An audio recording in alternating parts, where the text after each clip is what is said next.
Nilinaw ni Ruby Rodriguez ang tunay na relasyon nila ni Senator Tito Sotto at ang pagkakaroon nila ng anak, at ito din daw ang naging dahilan kaya umalis ito sa Itbulaga. Buong detalye alamin.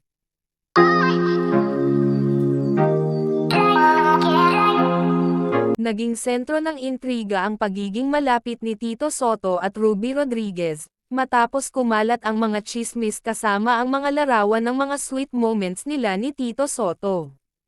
Samot-saring mga intriga hanggang sa ito ay makita ni Ruby Rodriguez sa social media. Tila nanggigil ang TV host actress na si Ruby Rodriguez matapos kumalat ang isang malisyosong chika, na may relasyon umano siya kay Senate President Tito Sotto.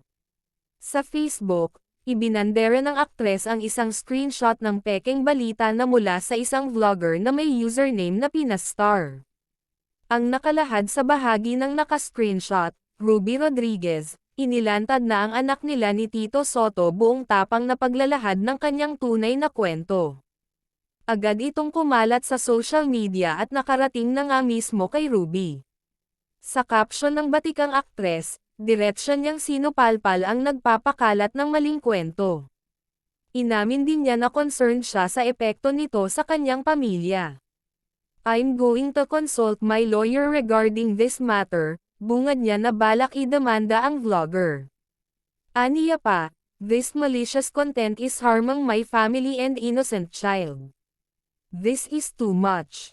Samantala, makikita naman sa karugtong ng larawan kung saan, ay nakaakbay si Tito Sotto kay Ruby, ay makikita sa isang larawan naman ang asawa ni Tito Sotto kung saan, ay same lang na damit ang suot nito sa isang larawan.